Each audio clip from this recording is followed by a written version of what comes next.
이 성경을 통하여 하나님께서 바울 사도를 통하여 고린도 교회에게 무슨 말씀을 하셨는지, 또 그것이 2000년이 지난 지금 우리의 삶에는 어떻게, 또 우리 교회에는 어떠한 말씀으로 우리 각 청년들에게 역사하실지를 함께 기대하는 마음으로 나누고 있습니다.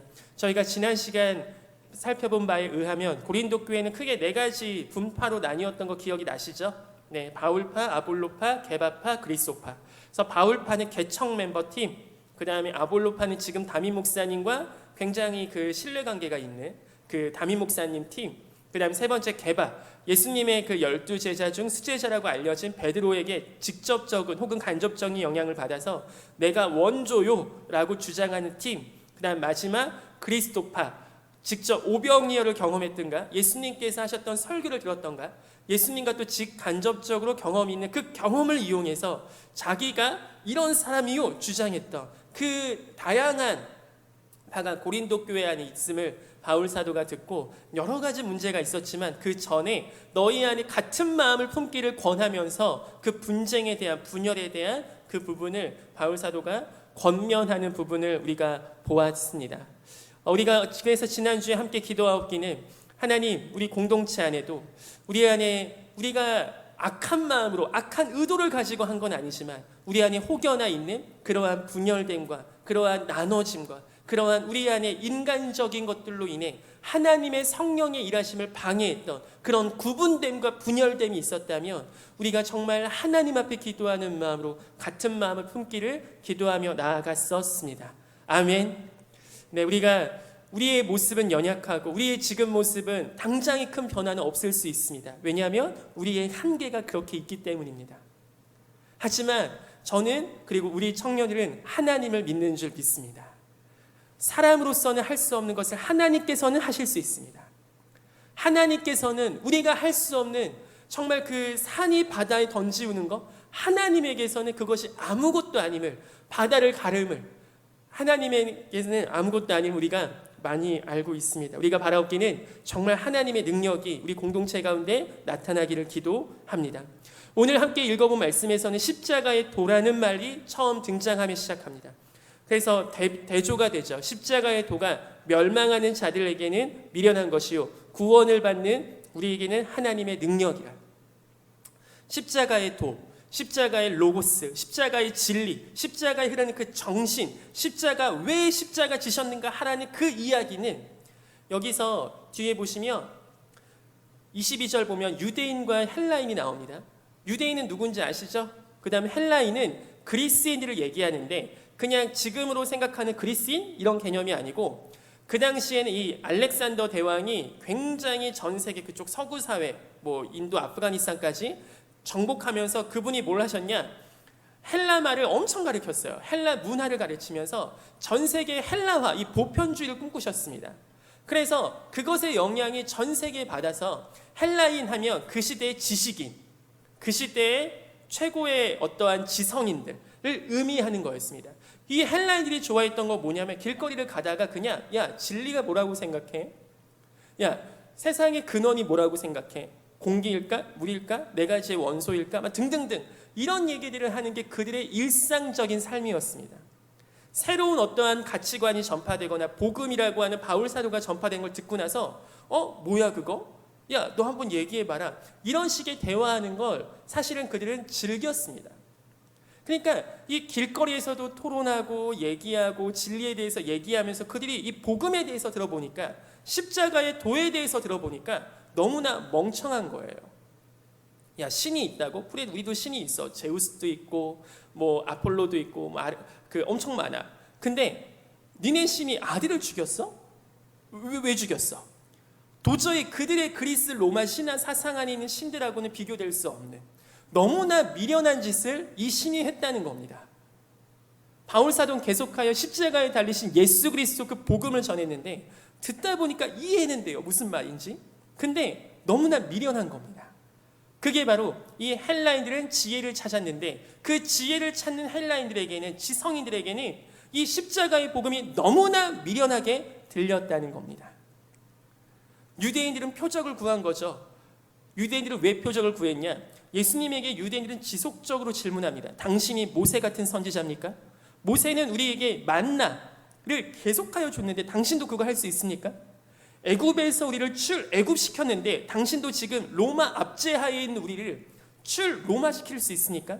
그러한 눈에 보이는 정치적인 메시아를 계속 물어봐요. 니고데모도 와서 계속 하나님의 나라의 회복을 물어볼 때 그 다윗 왕국, 육체적이고 물리적이고 정치적인 그 왕국에 대해서 물어보지, 예수님께서는 계속하여 니고데모에게 거듭나야 천국에 들어간다, 거듭나야 천국을 본다고 하셨던 그 포인트가 안 맞았던 겁니다. 왜? 유대인은 구했던 게 모세와 같은 표적을 구했거든요. 근데 예수님이 그런 표적을 보여주시기도 했죠. 죽은 자를 살리기도 하고 오병이어를 보여주시면서 사실은 이 떡을 모세가 준 게 아니라 하늘에 계신 너희 아버지께서 주신 게 아니냐, 그리고 그거는 먹고 죽지 않냐, 영원히 죽지 아니하는 떡이 있다, 그게 바로 나다. 너희가 나를 먹으며 너희가 나를 마시며 너희가 영원히 산다는 그 메시지를 전했지만 유대인들은 구하지 않았습니다. 왜? 표적이 아니었거든요. 로마 가이사 황제에게 가서 창창창해서 모세와 같이 막 바다를 피로 물들이고 개구리를 불러일으키고 그러한 표적을 통해서 로마 황제가 그 앞에서 얘들아 니네는 독립해라 독립해라, 그렇게 원하는 게 유대인들이 구했던 표적이었거든요. 근데 아닌 거죠. 유대인은 표적을 구하고 헬라인은 지혜를 찾으나 이 십자가의 도는 너무나 어리석어 보였습니다. 이 유대인의 표적 신앙과 헬라인의 지혜 신앙은 어쩌면 우리 시대 2000년이 흘러서도 여전히 우리의 삶에 적용되고 비교될 수 있다고 생각합니다. 우리 청년들 한번 들어보세요. 여러분 중에 하나님 이거 안 해주시면 나 계속 하나님 믿는 거 생각 좀 해보겠습니다. 혹시 이런 생각 중고등부 때 혹은 지금도 하시는 분 계십니까? 하나님 왜 나한테 이런 거 체험도 안 주시고, 체험이 있어야 믿죠. 뭔가 보여주셔야 믿죠. 십자가의 복음의 그 도, 예수 그리스도가 우리를 위해 죽으셨다는 그 이야기는 이미 충분히 알고 있는데요, 우리가 구하는 건 그게 아니에요. 표적을 보여주세요. 내 삶의 체험과 기적을 보여주세요. 이것이 유대인들이 그렇게 구했던 예수 그리스도의 메시아 되신과 십자가 복음의 도를 그들이 그것보다도 중요하게 여겼던 게 이 표적이었습니다. 혹시 우리 청년들 가운데 예수님의 십자가 이야기와 그 십자가의 복음의 진리보다 어쩌면 여러분 삶에서 보이는 표적, 그것이 없어서 십자가 복음이 별거 아닌 것 같고, 그것이 없어서 십자가 복음이 별로 감동이 안 되고, 그것이 없어서 십자가 복음이 시시해 보이는, 혹시 그러한 마음이 있지는 않으십니까? 두 번째, 헬레니즘. 이 헬라인들은 지혜를 찾죠. 우리는 지금 사실 이 중에는 나는 그리스인이다 이렇게 얘기하시는 분은 아니지만, 헬레니즘은 르네상스, 문해부흥, 이 인문주의, 이 계몽주의 등을 통해서 결국은 이성, 이 아는 것, 왜냐하면 헬라 사상에서는 철학자가 왕이 돼야 된다고 엄청 주장했거든요. 똑똑한 사람이 왕이 돼야 된다. 그러니까 이성을 최고의 가치로 여긴 겁니다. 계몽주의 시대 이후에 우리 전 세계는 지금 공교육에서도 사실은 여러분들 학교 가면 어떻게 등수가 세워졌습니까? 요새 학생들은 잘 모르겠지만 아마 여기 계신 분들은 다 성적으로 등수가 매기지 않으셨어요? 막 성적표에 넌 잘생긴 거 한 5등 된다 이런 거 성적표 받아보신 분 안 계시잖아요. 우리는 어쩔 수 없이 학교라는 시스템 안에서 한 몇십 년 동안을요 계속하여 공부하고 지식에 대하여 그렇게 계속하여 평가받는 것이 너무나 익숙해졌어요. 그러다 보니까 우리도 어느새 이 과학지상주의, 이성지상주의, 내가 아는 것이 어느 순간 믿는 것보다 더 크게 작용되게 됐습니다. 헬레니즘, 이 헬레니즘의 영향을 받은 이 시대 현대인들은 어떻게 사냐? 보이지 않으면 믿지 않습니다. 과학적으로 증명된 게 아니면 받아들이지 않습니다. 과학, 이성, 이것이 최고의 가치에 올라가 있는 거예요. 그게 이해가 돼야 믿음도 오케이. 그게 이해가 돼야 내 이성이 받아들여야 그 다음 믿음도 오케이. 혹시 여러분 중에도 그러한 생각이 이미 있는 분 안 계십니까? 이것이 바로 유대인의 표적을 구하고 헬라인이 지혜를 찾는데, 이것이 2000년 전에 그들만 그런 게 아니라 우리도 여전히 십자가의 복음의 도보다 어쩌면 유대인이 구하는 표적처럼 체험을 구하고 기적을 구하고, 헬라인이 구하는 지혜처럼 정말로 그 이성적으로만 믿어지는 것만 내가 취해버리는 그게 바로 요새 유럽 교회가 다 넘어가게 된 자유주의 신학입니다. 이 성경에서 기적 같은 이야기, 표적 같은 이야기, 무슨 다 신화로 치부해요. 뭐 홍해바다 갈라진 거, 요단강 갈라진 거, 그냥 다 신화예요. 그런 거 다 뺍니다. 그리고 교훈적이고 굉장히 멋지고 예수님께서 낮은 자를 막 사랑하시고 이런 것만 취합해서 선택적으로 믿습니다. 이게 바로 자유주의 신학이에요. 우리도 어쩌면 그런 영향 가운데 이미 현대인들이 많이 들어가 있는지도 모르겠습니다. 여러분 혹시 어렸을 때 어머니께서 여러분을 위해서 눈물 흘린 걸 혹시 본 적이 있으십니까? 저는 어렸을 때 저희 어머니가 눈물을 흘린 적을 본 적이 있어요. 어머니의 눈물을 과학이 더 잘 알겠습니까? 제가 더 잘 알겠습니까? 어머니의 눈물을 과학 실험실에 가져가서 이 눈물은 어떻게 구성이 되어 있고 뭐가 세포고 어떻게 용액 이렇게 되고 그렇게 해서 밝혀진 그 눈물이 정확합니까? 아니면 초등학교 1학년 꼬마애가 어머니가 왜 우는지, 어머니가 지금 왜 눈물을 흘리는지 그 눈물의 의미를 아는 제가 더 정확하겠습니까? 보이는 것만으로 이 세상이 다 정리가 됩니까? 그 어머니의 눈물은 보이는 이 세상의 과학과 이성만으로 정리가 우리가 설명할 수 있습니까? 저는 지금도 저의 인생을 그렇게까지 지켜주고 보호해준 건 죄송하지만 과학적이고 이성적인 것들보다 어쩌면 어렸을 때 설명되지 않고 이해되지 않았던 그런 것들이 어느 순간 내 안에 받아들여지고 믿어지고 은혜가 될 때 그것이 지금까지 저를 이끌어 온 줄 믿습니다. 우리가 한 가지 더 집중해서 들어가 보기 원합니다. 여기서 보면 하나님의 어리석음이 나옵니다. 25절 가보세요. 하나님의 어리석음이 사람보다 지혜롭고 하나님의 약하심이 사람보다 강하리라. 여기서는 하나님의 어리석음이 더 드러나요. 유대인과 헬라인들에게 비교당하는 거죠. 하나님이 난도질 당하시는 거죠. 표적도 못 보여주시는 하나님, 미련하신 하나님. 그래서 바울 사도가 많이 양보한 겁니다. 어떻게 하나님이 어리석습니까? 근데 바울 사도가 많이 양보해서 그래 하나님이 어리석다 치자. 그런데 하나님의 어리석음이 너희의 지혜보다 더 지혜로운 거 모르니? 라고 바울 사도가 얘기하는 겁니다. 여러분 하나님의 어리석음이 가장 극단적으로 드러난 부분이 있습니다. 하나님의 어리석음. 하나님은 정말 미련한 분이세요. 하나님은 정말 어리석은 분이세요. 그 비유를 예수님이 정확하게 하셨습니다. 누가복음 15장 잠깐 가보세요. 누가복음 15장 잠깐 가보세요. 15장 보면 누가복음 15장은 여러분 하나님이 날 정말 사랑하시나? 라는 생각 드실 때 예수님께서 직접 얘들아 하나님 니네 진짜 사랑하셔 라고 하신 게 누가복음 15장이에요. 여기엔 세 가지 비유가 나옵니다. 여러분 혹시 하나님의 사랑이 의심될 때마다 이 누가복음 15장을 꼭 읽어보세요. 여기서 보면 모든 세리와 죄인들이 말씀을 들으러 가까이 나아오니 대상이 누굽니까? 모든 세리와 죄인들입니다.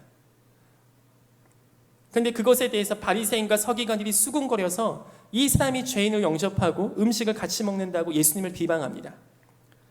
어떤 말씀의 배경이 나오는 거죠. 그걸 듣고 예수님이 비유 세 가지를 설명하세요. 시간이 없으니까 제가 간단하게 합니다. 첫 번째 비유는 잃은 양 비유예요. 여러분 주일학교 교사하셨다면 다 아는 비유. 잃은 양을 잃어버렸는데 그걸 찾아다가 너무 즐거워서 와서 잔치를 벌였다. 그 다음에 두 번째 비유 잃은 드라크마 비유입니다. 드라크마를 잃어버렸는데 그것을 찾다가 찾아서 너무나 기뻐서 잔치를 벌였다. 세 번째 잃은 아들 비유입니다. 그래서 아들이 유산을 다 가져가서 나가서 탕진하고 돌아올 때 내가 종이라도 되겠습니다 하고 왔는데 아버지가 너무나 기뻐서 너 내 아들이다 하면서 막 반지 껴주고 막 잔치 벌려주는. 근데 그걸 보고 첫째 아들이 뭐예요? 나한테는 이런 거 하나 안 잡아주면서 당신의 살림을 다 창기들과 탕진하고 돌아온 이 얘를 위해서 왜 이런 거 해줍니까? 라고 막 승질내니까 아버지께서 다독이면서 끝나는 장면이 세 번째 비유입니다. 여러분 세 가지의 공통점이 뭡니까? 이 아버지는 다 손해보는 장사하고 있습니다. 잃은 양을 하나 찾았어요. 이거는 새로 얻은 게 아닙니다. 그냥 자기 재산이 있었는데 하나가 잠깐 나갔다가 돌아온 겁니다. 사실은 제로예요. 그런데 어떻게 합니까? 이웃들을 불러다가 잔치를 벌입니다. 여러분 결혼식을 아직 다 안 해보셨겠지만 혹시 언니나 형부나 뭐 누구 결혼식 하는 거 봤으면 그거 돈 엄청 들어가는 거 혹시 아십니까? 잔치 한번 벌이는 거 엄청난 돈이에요. 근데 지금 잃은 양 한 마리 찾았다고 잔치 벌이는 겁니다. 돈 하나 찾았다고 잔치 벌인대요. 아들은 이미 아빠 재산을, 아버지의 재산 다 가져갔어요. 자기 분깃을. 그리고 다 써버렸습니다. 근데 그 아버지는 오자마자 잔치 벌인대요. 너무나 미련하신 분 아닙니까? 저는 이번 한 주 동안 이 하나님의 사랑, 하나님을 묵상하면서 우리 하나님 진짜 어리석구나. 근데 그것이 어떻게 증명이 되냐면 저로 인해 증명이 돼요. 하나님께서 저를 선택하시고 하나님께서 저를 구원하시고 하나님 나라에 아무짝에도 쓸모없어 보이는, 하나님께 아무짝에도 도움될 것 같지 않은 저 신은호를 하나님은 구원하시고 선택하시고 부르셨습니다. 이것만큼 어리석은, 이것만큼 미련한 짓이 어디 있습니까? 너무 고개를 과도하게 끄덕이시면 제가 약간 상처받을 수 있지만 어쨌든 우리 여러분들, 저나 여러분이나 하나님이요 우리를 선택하시고 구원하시고 하셔서 하신 게 뭡니까? 본인이 손해보는 장사예요. 그리고 마지막 그 아들 비유에서는 어떤 비유가 나옵니까? 이것은 어쩌면 우리 공동체 안에 좀 적용이 되면 좋겠습니다. 제가 누군가를 너무나 미워했을 때가 있어요. 우리 공동체, 우리 한가람 공동체는 아니고 어떤 제가 다른 속했던 공동체에서 누군가를 너무나 미워했던 적이 있습니다. 근데 저는 미워하는 사람이 있으면 기도하는 시간에 하나님 앞에 가서 다 일러요. 하나님 어떻게 걔가 나한테 그럴 수 있습니까? 그렇게 막 일르다 보면 하나님께서 어느새 다 들어주시는 것 같은데 어느새 저한테 마음 가운데 깨달음을 주실 때가 있어요. 그게 뭐였냐면 오늘 읽었던 누가복음 15장의 비유입니다. 누가복음 15장의 비유에서 그 첫째 아들은 형은 뭐라고 하냐면 그 똑같은 아들입니다. 똑같은 애.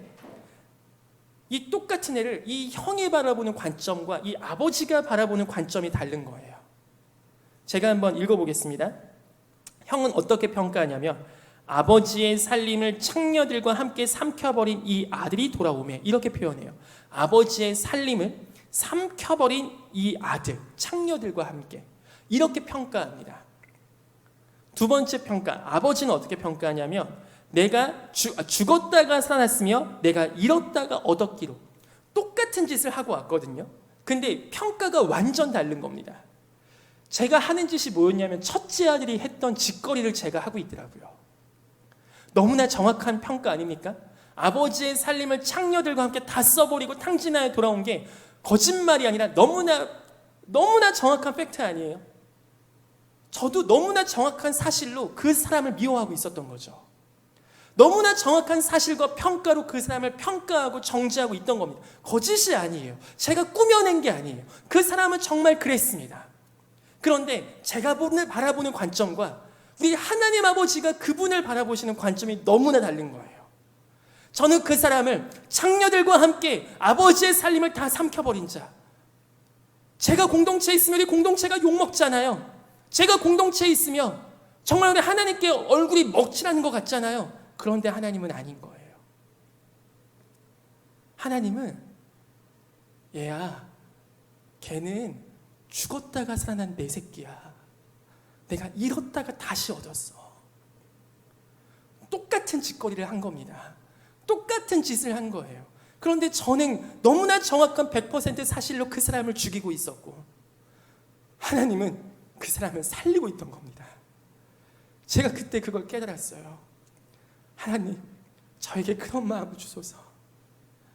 100% 사실로, 너무나 정확한 팩트로, 너무나 분석을 잘하고 너무나 완벽한 말로 그 사람을 그렇게 평가하고 내던져버리는 게 아니라 죽었다가 산 아들로, 잃었다가 얻은 하나님의 백성으로 바라볼 수 있는 믿음의 눈을 제게도 주시옵소서. 오늘 고린도전서 1장 18절부터 나오는 계속하여 반복되는 하나님의 어리석음, 하나님의 미련함, 이것의 극치는 어디서 나오냐면 저와 여러분이 선택받고 구원받은 것에 있지 않겠습니까? 그 하나님의 어리석음이 근데 거기서 끝나지 않습니다. 하나님의 어리석음은 사람의 지혜보다 지혜롭대요. 마치 사단이 욥이라는 사람을 시험하기 위해서 하나님께 와서 막 하나님이 욥을 너무 칭찬하시니까 아니에요 하나님, 욥한테 몇 가지 시험 주시고 고난 주시고 다 저거 뺏어보세요. 하나님 배반하고 떠날걸요. 그때 하나님이 사단아 네 마음대로 해봐라, 생명만 건들지 말고 라고 하세요. 사단에게 다 준 것 같습니다. 선악과 이후에 마치 공중권세 잡은 자 그 사단이 이 세상을 다 이렇게 하는 것 같습니다.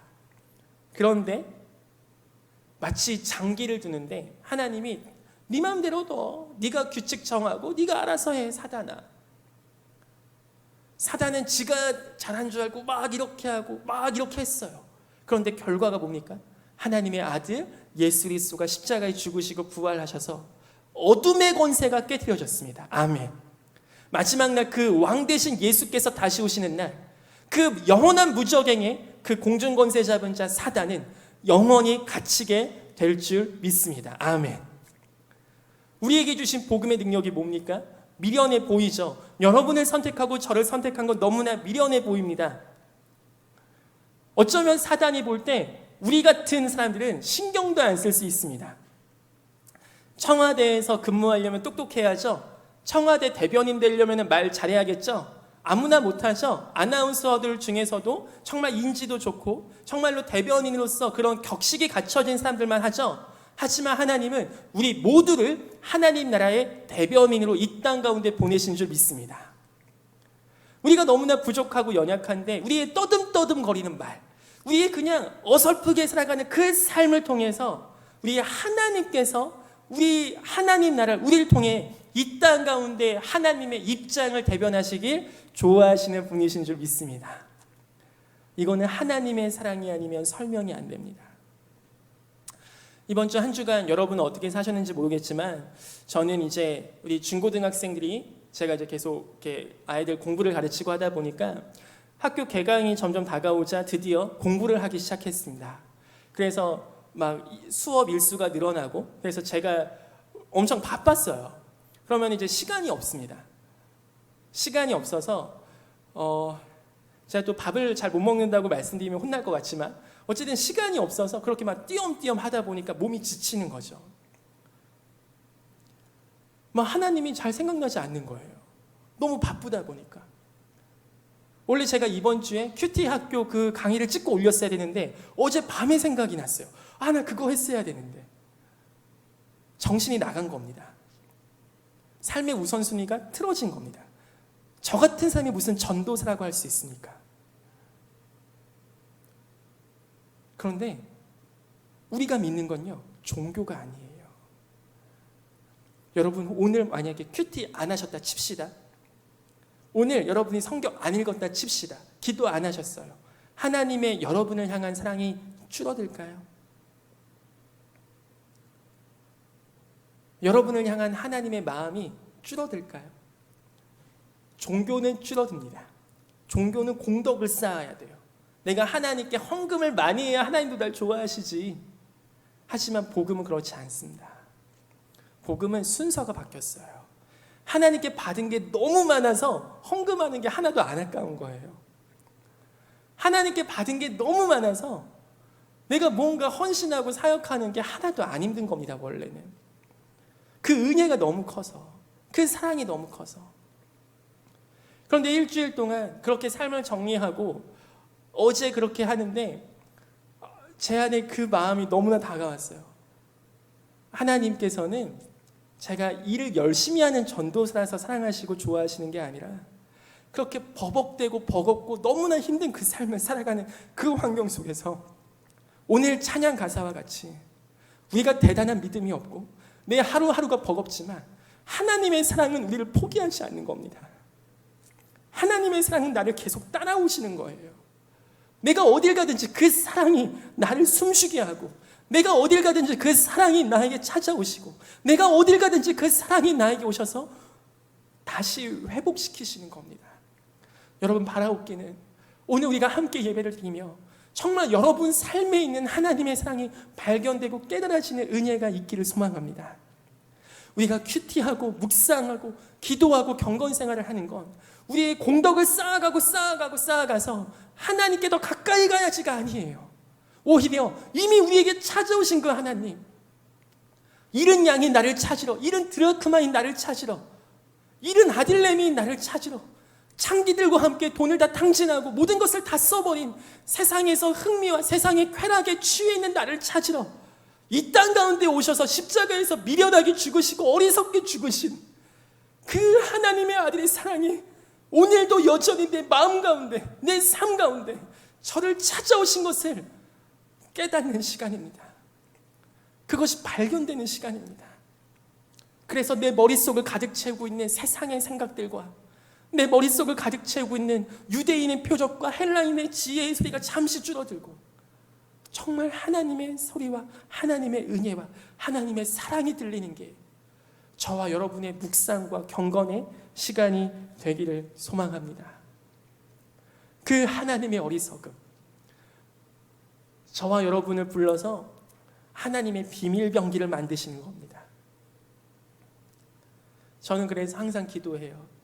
하나님, 정말 아무짝에도 쓸모없는 저 하나님께서 구원하셨으니 하나님 나라의 머슴이 돼도 좋고 종이 돼도 좋고 제가 할 수 있는 게 아무것도 없지만 하나님이 시키는 거 다 하고 싶습니다.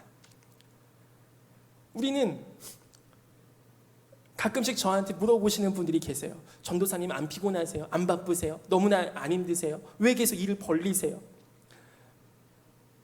제가 그거 할 때마다 사실 답변하는 그 답변이 뭐냐면요.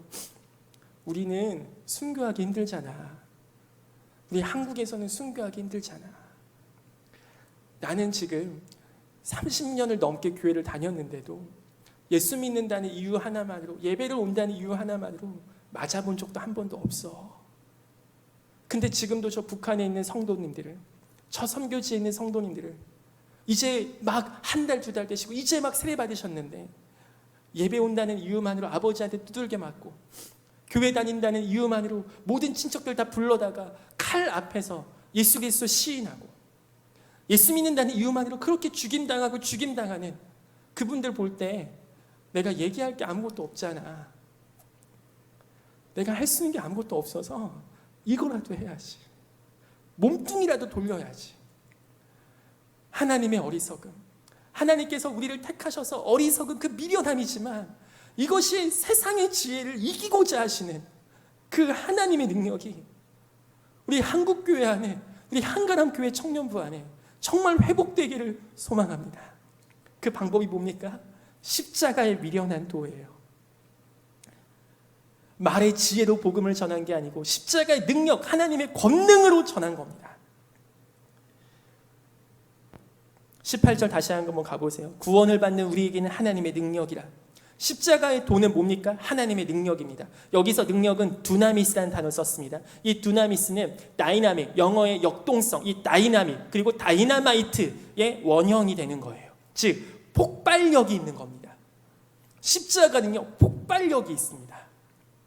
십자가를 여러분 믿으십니까? 십자가의 도가 여러분을 사로잡고 있습니까? 그러면 하나님의 권능, 이 폭발력이 생깁니다. 이것은 사도행전 1장 8절 오직 성령의 권능이 너희에게 임하시면 오직 성령이 너희에게 임하시면 너희가 권능을 받고 이 권능 또한 두나미스를 썼습니다. 즉 성령의 권능, 하나님의 다이나믹, 하나님의 두나미스, 이 다이나마이트 같은 능력이 우리의 삶 가운데 폭발이 된다고요. 여기서의 능력이 말잘하고 지혜 있고 표적을 보여줄 수 있는 그런 능력 아닙니다.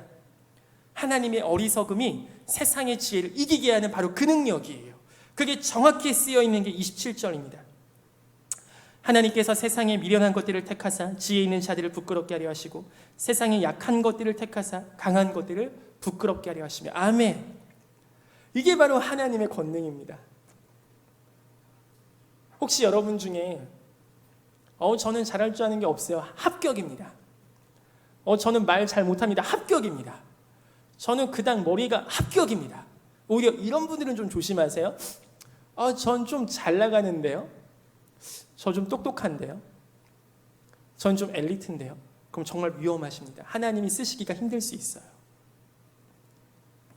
하나님이 쓰시기 힘들 수 있어요. 저는 저와 우리 한가람 청년들이 하나님께서 쓰시기 편한 청년들 되시기를 소망합니다. 여러분 혹시 사장님이라고 생각해 보세요. 여러분의 직원이 있다 칩시다. 얘는 일을 엄청 잘해요. 근데 항상 감정이 예민해요. 그래서 얘한테 일을 부탁하려면 엄청 고민하고 엄청 생각하고 엄청 이것저것 말의 앞뒤를 잘 짜서 얘가 기분 나쁘지 않게 이 상황을 설명하고 설득하고 해야 돼. 근데 말은 좀 잘해요. 그거는 왜 제가 하는 거죠? 막 이런 식으로 얘기하면 이건 노동청의 그 규약을 좀 찾아봐. 얼마나 피곤하겠습니까? 여러분 혹시 하나님 앞에서 그렇게 지금 벌써 그러시는 거 아닙니까? 이걸 왜 제가 해야 되죠? 여러분이 사장님이라면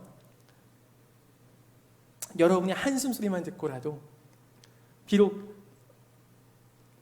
약간은 모자라고 약간은 부족해도 우리의 한숨 소리만 듣고도 정말로 하나님을 위해서 그 사장을 위해서 무언가 여기저기 다니는 삶을 찾고 계시진 않겠습니까? 그래서 나중에 요한복음 다시 읽어보시면요, 오병이어 표적에서 그런 장면이 나와요. 예수님께서 빌립과 안드레에게 얘기하시는데 빌립에게 물어보십니다. 빌립아, 떡을 어떻게 할까? 얘네가 배고픈 것 같은데 하니까 빌립은 이거 인원이 너무 많아서 200데나리온의 떡도 부족할 것 같은데요. 이런 식으로 얘기해요. 그러니까 머리 계산이 빠른 겁니다. 근데 안드레는 시키지도 않았어요. 근데 여기저기 찾아오면서 소년을 데리고 옵니다. 그게 요한복음에는 분명하게 드러나요. 여러분, 하나님께서 정말 쓰시기 편한 청년들 되었으면 좋겠어요. 그래서 우리 가운데 문벌 좋은 자가 많지 않고 우리 각자의 부르심을 볼 때 우리는 어쩌면 세상에서 볼 때는 이게 뭐야 할 수 있지만 하나님께서 보실 때 우와 너무 좋다, 최고의 조건이야. 그렇게 하나님 어떻게 하십니까? 29절부터 31절까지가 이 본문이 오늘 하나님께서 우리에게 정말 하시고자 하시는 말씀입니다. 이는 아무 육체도 하나님 앞에서 자랑하지 못하게 하려 하십니다. 아멘. 여러분, 하나님 앞에서 자랑하지 않는 청년부 되길 소망합니다. 여기서 보면은 이 단어가 영어로 하면 before입니다. 누구누구 앞에서 자랑한다는 거예요. 하나님 앞에서 내 문벌을 자랑한다는 겁니다. 하나님 앞에서 내 지식을 자랑하는 겁니다. 하나님 앞에서 내 혈통을 자랑하는 겁니다. 그런데 하나님께서 그걸 못하게 하려고 저와 여러분 같은 사람들을 불러다가 강한 자들, 높은 자들을 부끄럽게 하시고 패하게 하시고 그 지혜를 흩으신다는 거예요. 그래서 31절 기록된 바 자랑하는 자는 주 앞이 아니라 주 안에서 자랑하라고 합니다. 여기서 영어는 인이에요. 뭐뭐 안에서. 우리가 하나님 안에서 자랑하는 청년들 되길 소망합니다. 이 말씀이 사실 구약에 있는 말씀을 인용한 건데 잠깐만 오늘 마지막으로 찾아보고 마치겠습니다. 예레미야 가보실까요? 예레미야 29장 14절입니다. 예레미야 29장 14절입니다. 네, 제가 읽겠습니다. 한번 들어보세요. 예레미야 29장 14절.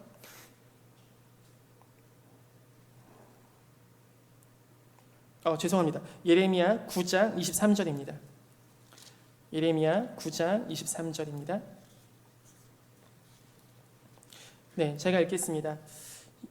예레미야 9장 23절, 24절. 여호와께서 이와 같이 말씀하시되 지혜로운 자는 그의 지혜를 자랑하지 말라. 혹시 우리 가운데 나는 좀 지혜가 있다 하시는 분은 절대 그 지혜를 하나님 앞에서 자랑하지 마세요. 용사는 그의 용맹을 자랑하지 말라. 부자는 그의 부함을 자랑하지 말라. 하나님께서 그 자체를 나쁘다고 하신 건 아닙니다. 지혜 자체, 용맹함 자체. 이 세상에 살아갈 때 뭔가 멋져 보이는 그 자체를 하나님께서 비판하시고 나쁘다고 하신 건 아니에요. 근데 그걸 자랑하지 말라고 하신 거예요. 24절, 근데 하나님께서 유일하게 허락하신 자랑이 있습니다. 24절 함께 읽어보겠습니다. 시작. 자랑하는 자는 이것으로 자랑할지니 곧 명철하여 나를 아는 것과 나 여호와는 사랑과 정의와 공의를 땅에 행하는 자인 줄 깨닫는 것이라. 나는 이 일을 기뻐하노라. 여호와의 말씀이라. 아멘. 우리가 이 말씀을 자랑하는 우리 주의 청년들 되시길 소망합니다. 하나님을 아는 것, 그리고 하나님이 우리를 너무나 사랑하시는 것, 이 땅에 공의와 정의를 행하시는 분임을, 이 땅 가운데 은혜를 행하시는 것 마음껏 자랑하는 거예요. 그러면서 여기저기 다니면서 우리 하나님의 플렉스를 나타내는 겁니다. 우리가 이렇게 잘해요. 막 돈 자랑하고 뭐 이런 게 아니에요. 지혜 자랑 이런 게 아니에요. 우리 하나님을 자랑하는 겁니다. 사실은. 우리 하나님이 이런 분이셔. 우리 하나님 정말 좋은 분이셔. 우리 하나님이 이렇게 행하셨어. 여러분, 이 하나님 안에서 자랑이 되는 이 말씀을 오늘 바울 사도가 고린도전서 1장의 마지막에 정리가 되고 있는 거죠. 바울파, 아볼로파, 게바파, 그리스도파 모두 교회 안에서 사실은 눈에 보이는 이것저것 눈에 보이는 그 리더십을 갖기 위해서 자기의 권위를 세우고 자기를 자랑하고 자기를 높이고 이것에 익숙해져 있던 이 고린도 공동체에 하나님께서 그 지혜, 너희의 은사 이 모든 걸 자랑하지 말라고 하셨어요. 부한 것 자랑하지 말라고 하셨어요. 고린도 교회가 잘하는 것 자랑하지 말라고 하셨어요. 오히려 너희의 미련함을 자랑하고 너희를 사랑하신 하나님을 자랑하고 너희의 부르심이 사실은 아무것도 아님을 너희가 정말로 미련하지만 하나님께서 택하셔서 여기까지 오면 우리 하나님께서 그 말씀을 이 고린도 교회 바울을 통하여 하셨습니다. 이제는 우리 삶과 교회에 적용해 보았으면 좋겠습니다. 우리 사랑하는 주님의 청년들, 우리가 지금 공동체 안에서 바라볼 때, 우리 공동체 안에 누구누구를 바라볼 때 바울파, 아볼로파, 게바파, 쟤는 누구라인 이런 말과 이런 생각이 있었다면 모두 이 시간 회개하시고 더 이상 그 입술에 담지 않으시기를 축복합니다. 우리는 한 성령 안에 한 예수 그리스도를 믿는 한 가족임을 믿습니다. 물론 한 가족 안에도 아빠랑 친한 자녀가 있고 어머니랑 친한 자녀가 있을 수는 있어요. 그거는 자연스러운 현상일 수는 있습니다. 하지만 그렇다고 해서 라인이 딱 정해져서 대화 안 하고 뭐 어떤 이슈와 의견이 있을 때마다 정치적으로 작동하고 그거는 가족이 아닙니다. 자연스러운 현상은 있을 수 있지만 그것을 어떤 헤게모니를 장악하고 공동체 가운데 그것이 계속하여 서로 가운데 상처를 준다면 그것은 성경적이지 않습니다. 두 번째, 이 십자가의 미련한 도가 우리 공동체를 움직이는 원리입니까? 아니면 우리 가운데 혹시나 이 세상의 지혜, 이 지혜로운 자들만 쓰임받는 이 똑똑한 사람들만 앞에 나가서 얘기할 수 있는 혹시 세상의 시스템이 똑같이 작용하고 있는 건 아닙니까? 십자가의 미련한 도가 우리 교회 공동체에서 움직여야 돼요. 계속하여 미련한 자들이 세워지고 계속하여 그들이 하나님 앞에 쓰임받고 정말로 그걸 통하여 모두가 기뻐하는 하나님의 은혜가 있을 줄 믿습니다. 마지막 세 번째, 여러분의 삶에서 하나님을 자랑하시는 여러분들 되길 소망합니다. 우리는 이제 아마 제가 초등학교 때 선생님들께서 그런 얘기 많이 해주셨어요. 이제는 너희 세대부터는 자기 PR을 잘해야 된다. 그 전까지는 미덕이 뭐였냐면 너 이거 잘하니? 잘 못해요. 했는데 잘해. 막 이런 게 사실 미덕이었어요. 잘 못하는데요 하는데 잘하는 거. 근데 이제 너희 초등학교 때 너희 세대부터는 그거 아니다. 자기 PR 잘해야 된다. 너희가 뭘 잘하는지 잘 설명하고 그걸 잘 드러낼 줄 알아야 된다.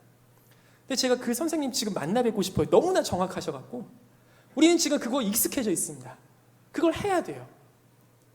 우리가 뭘 잘하고 뭘 하고 우리가 얼마나 잘 먹는지 보여줘야 되고 우리가 얼마나 이 사진을 잘 찍는지 보여줘야 되고 그 셀카의 도움을 받아서 우리가 얼마나 예쁘게 생겼는지를 보여줘야 되는 이러한 세상 속에서 우리는 너무나 지금 자연스럽게 살고 있어요. 여러분 혹시 일주일 동안 여러분이 자주 사용하신 SNS나 그런 도구들 속에 하나님을 자랑하는 시간이 많았습니까? 여러분을 자랑하는 시간이 많았습니까? 하나님을 자랑하려고 하나님 안에 있는 여러분이 하나님을 알게 된 것을 혹시 자랑하려고 했던 시도는 해보셨습니까? 세상은 우리의 지혜를 자랑하고 부함을 자랑하고 용맹함을 자랑하라고 하지만 하나님은 아니에요. 하나님은 하나님을 아는 것을 자랑하라고 합니다.